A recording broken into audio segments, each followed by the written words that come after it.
Sir, wala nang daan dun, sir. Tanaw mo na lahat.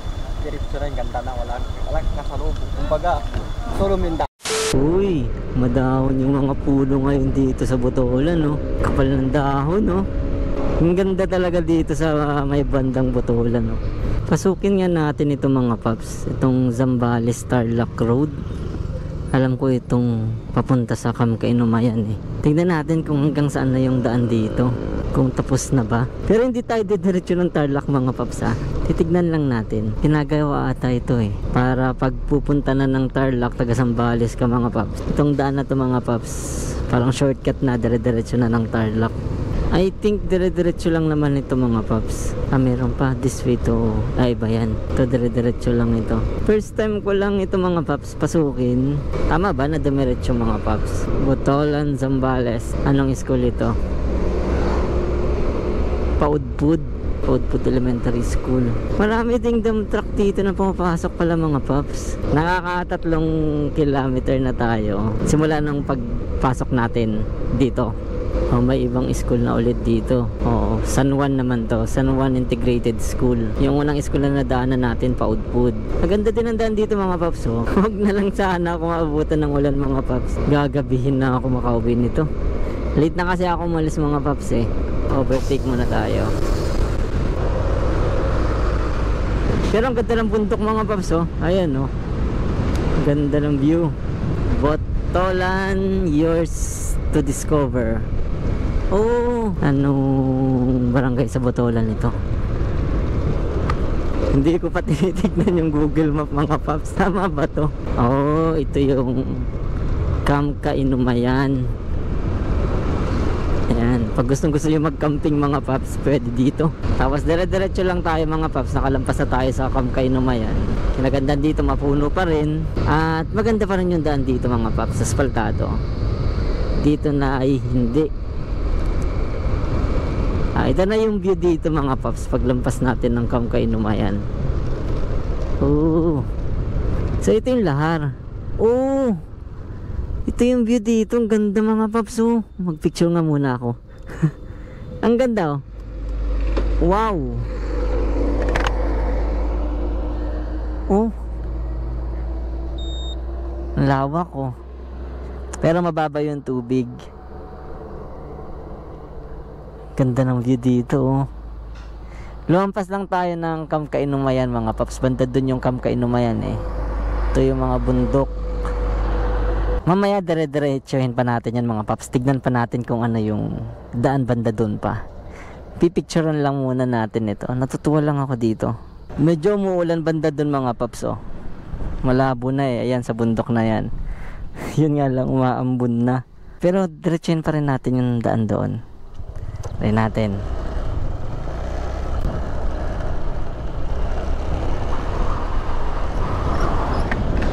Dire-diretso lang. Naka 6 kilometers naman na tayo mga paps. Simula dun sa highway hanggang dito. Daming lahar oh. Ay, umaambon mga paps. Lumalakas yung ambon. Hindi kayang diretsuhin. Wrong timing. Ala, gusto kong tumuloy. Gusto kong tumuloy mga paps. Pero hanggang ganito lang sana. Ito, hanggang dito pala yung ano, semento mga paps. Hanggang dito pala. Kaya nga, try pa natin diretsong konti.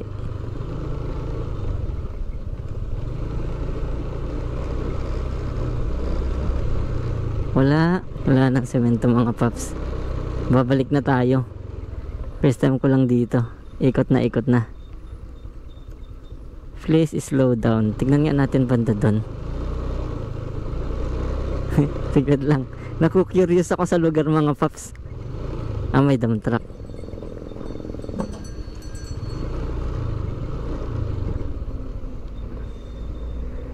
This is slow down. Botolan River Crossing. Mali ata itong napasok ko mga pap. Ha? Batching? Wag na. Bakilan River.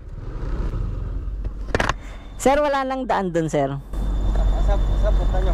Wala lang. Yung, hanggang dun lang yung sementadong kalsada. Dito na. Dito, ilog na yan, sir. Dito kaliwa ka. Daanan naman yan. Papuntang Tarlac na yan. Papuntang Tarlac sa kakaliwa. Simentado na yan. Pero dito, hindi pa siya sementado. Doon sa pagka-akyat mo ng Piaw, simentado na. Doon na hanggang paikot. Hanggang Tarlac na. Hindi pa naman naman. Ay, hindi pa tapos yung semento. Hindi yung iba mahaba na yan. Doon lang yung putol-putol sa malapit na doon sa Tarlac. Okay. Ibig sabihin, sir, dito lang yung hindi pa sementado. Pag aakyat na ulit, sementado na ulit. Tapos putol ulit. Oh. Kung gusto mo naman dumaan doon sa libyo yung ginagawang tulay, may gumagawa doon. Doon sa matanaw mo lahat. Matanaw siya pag nandoon. Tanaw mo lahat kung Oo. kung nandun ka na sa taas. Tanaw mo na lahat. Diretso na yung ganda na. Walang kasalubong. Kumbaga, solo minda. Solo yung daan. Sayang, maambun na. Maabutan akong ulan. Sir, thank you, sir, ha. Hindi ko na didiretsuin dun mga paps. Dahil pag diniretso din pala yun, papunta din ng Tarlac Road. Yun, lumalakas yung ulan mga paps eh. Oh. Ayos na yan. Nako. Pero dito pala mga paps, yung papaakyat, pwede. Paakyat yun, tanaw na tanaw mo daw pala talaga lahat. Lumalakas yung ulan. Hala, paano kaya ito? Titigil muna tayo. Hanap muna tayo ng masilungan mga paps. Naligaw ata tayo. Meron dito yun mga paps, bago tayo umabot dito eh. May lilikuan. Ayun ata ay mga paps oh.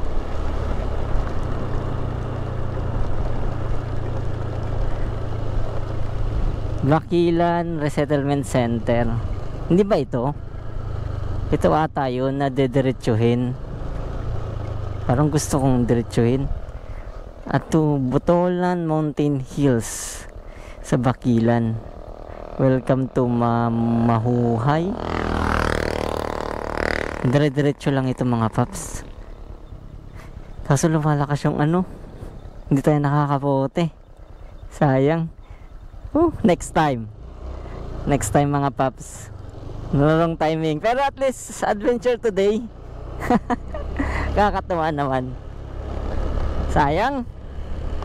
Pero pag hindi umaambon nito, kasi mahirap na mga paps, mahirap magpatigil ng ulan dun pag nabutan tayo ng malakas na ulan doon. Baka walang masilungan, walang waiting shed. Hirap na. Hindi ko pa rin nakikita yon. So, ito mga paps, pauwi na tayo. Pero naisip ko na dito ko na iiwan yung balik ako dito mga paps. Dito natin iiwan yung bakas. Ayan o. Iwan natin yung bakas dito. So, dito mga paps, iiwan natin yung bakas. Nilagay ko na sa plastic tong sticker para hindi mabasa. Bago mga paps, ito yung bakas na iwan natin. Nilagay natin yung sticker sa loob kasama na, at dito natin iiwan. Dito mga paps oh. Ayan. Ayan, dyan ko iniwan mga paps. At tayo iaalis na dahil lumalakas na yung ulan no. Halos di na makita yung bundok ngayon. Maabutan tayo sa daan mga paps.